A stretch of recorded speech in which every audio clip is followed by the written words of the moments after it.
alleged hazing scandal is shaking the community of Sayreville, New Jersey. Reports that high school freshman football players were routinely bullied and some claim sexually assaulted by older players in the locker room.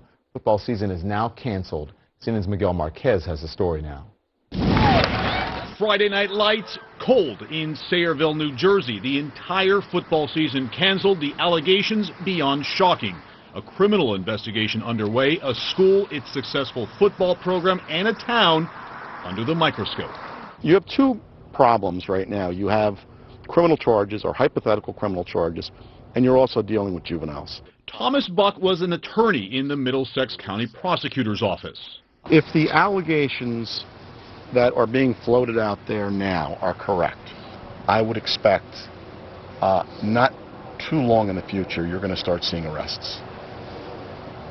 Of kids? Of whoever was involved in that locker room. The accusations here have created an environment pitting parent against parent, with those who support the superintendent's decision to end the football season afraid to speak out.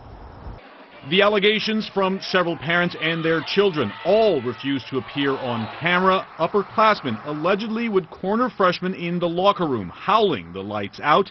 They would sexually abuse younger classmates. These allegations, possibly more, possibly dating back more than 1 year.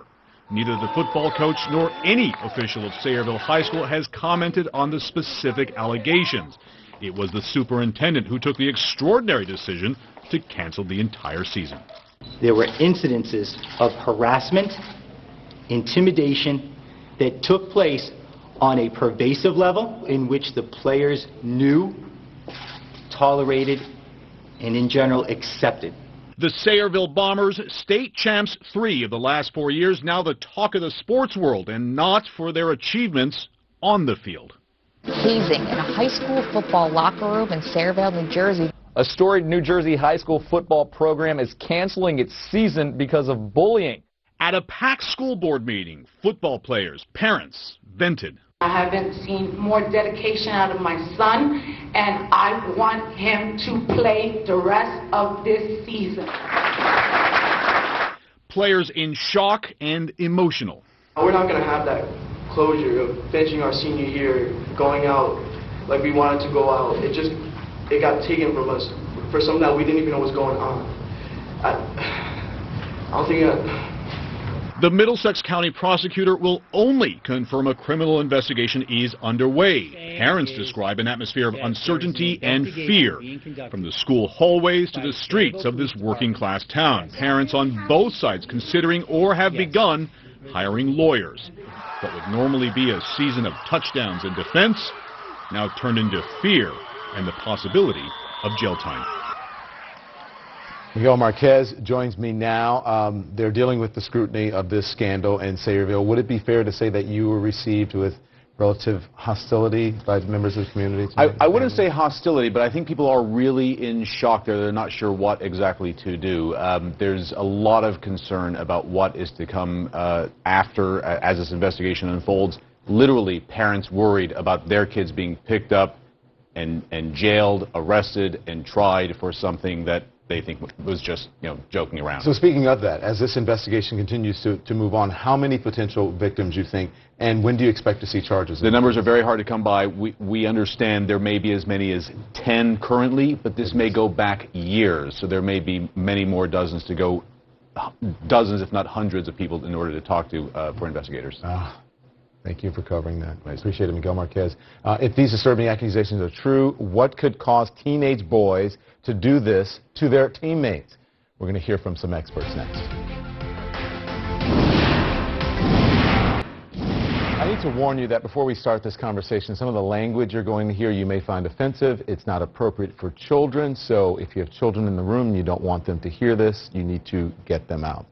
New Jersey town in turmoil tonight over allegations of severe and repeated hazing on the high school football team. Hazing that some say was sexual in nature. Police are investigating and the football season is canceled. Miguel Marquez just talked about it, so joining me now to talk about these very shocking allegations is psychologist Susan Lifkins, the author of Preventing Hazing, and civil rights attorney Gloria Allred. So, doctor, let's talk about this. This is alleged, and you said there is a word for this alleged activity. Yes, it's called sodomy. Yeah. Would you like me to explain what allegedly happened? Yes, in if you can do it delicately, yes. Okay, well, it's not uncommon. The kids turned off all the lights. There was lots of howling.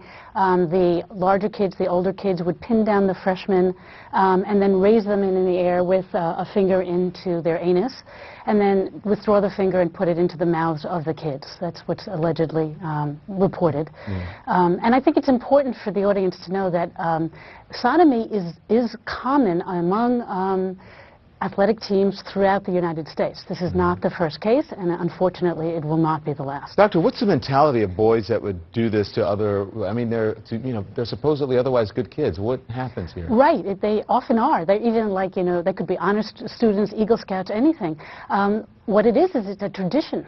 Hazing is a process. It's a group process. It's based on a tradition, and it's used to maintain a pecking order or to discipline. So this is part of the pecking order, and it's probably happened to the older kids, and they are just repeating the tradition, and sometimes they add their own mark. Again, and this is alleged, and we don't know how many boys this was alleged to have happened to, but Gloria, the prosecutor's office is now investigating the allegations in this case. It's hard to believe that no adults ever caught wind of this. I mean, could the coaching staff or the staff at the school be facing charges? Well, absolutely, they could be facing a civil lawsuit should the parents of any injured victim decide that it's appropriate to bring a case. And I noticed that when Governor Christie today condemned it, he didn't mention the responsibility of the school, of the coach. What about Gloria, before you continue, supervision? we have the governor. Let's listen, and then we can discuss on the other side. If these facts as alleged are true, then this is a nightmare for the parents of those young men, and it tells us something about the attitude that was allowed to pervade in that program. I speak on that one not only as the governor, but as the father of 4 children who play sports, and 2 of them who played sports in high school. So my question to you was about the staff, and how would they not know about it? He talked about the pervasive attitude if this is allowed to go on, Gloria. Well, that's right, and that's what I'm talking about. And the attitude is not just the one of the young people, of the students. It's what is the attitude of the adults who are supposed to be supervising.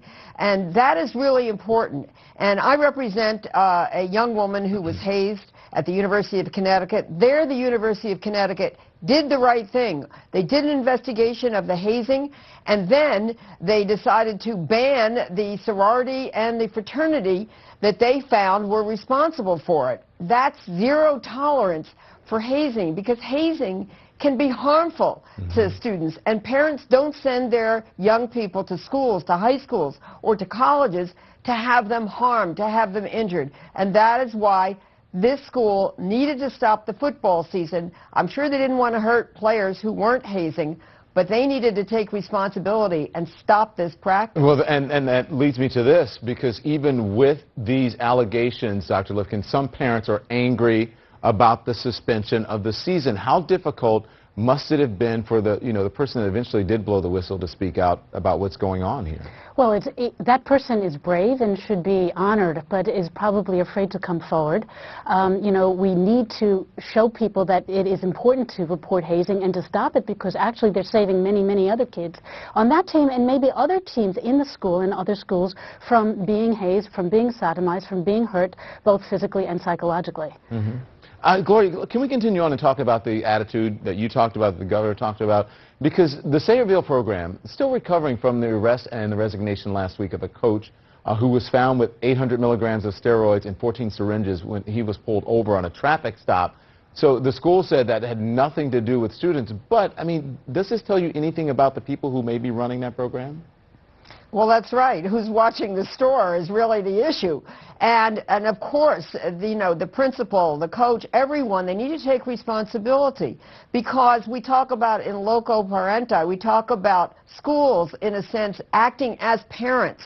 When the parents are not there, we entrust our young people to the school. And that's why in many cases, in appropriate cases, they can be civilly liable. But the superintendent did the right thing, Gloria, by suspending the season. Well, I do think that was the right thing under the circumstances. I do think it also helps to limit the school's legal liability, although it doesn't erase it, it doesn't eliminate it for what has already occurred. And so I think, a criminal prosecution, if the facts support it, in that case has to be proven beyond a reasonable doubt. Possible civil cases, possible investigations by the United States Department of Education, and complaints for violation of civil rights. There are lots of options here for parents and students who may have been injured. Does it make it seem like, for those who are arguing for the season to continue, does it make it seem like they're more concerned about a sport than they are about the safety of students? And, I mean, these are children, Dr. Lifkin. Right, it's true. I think what people need to understand, including the parents in that town, is that the team knew. Everybody knew. This is not a quiet event. They're howling. There were kids who refused to go into the locker room. Parents had to wonder why, and the coaches should have been there wondering why. And this is a tradition. So I think everybody has to take responsibility. Nobody reported it, nobody stopped it, nobody intervened, and probably it has been going on for years. That's my assumption. And I think that, therefore, we have to send a message to that team and other teams. And this is a lesson. This is a life lesson. Parents, teachers, coaches, administrators should be using this throughout the country as, an awareness kind of wake-up call. I have to go, Doctor. Thank you. It is a teaching moment. Gloria, thank you very much. Thank you. We appreciate it. We'll be right back.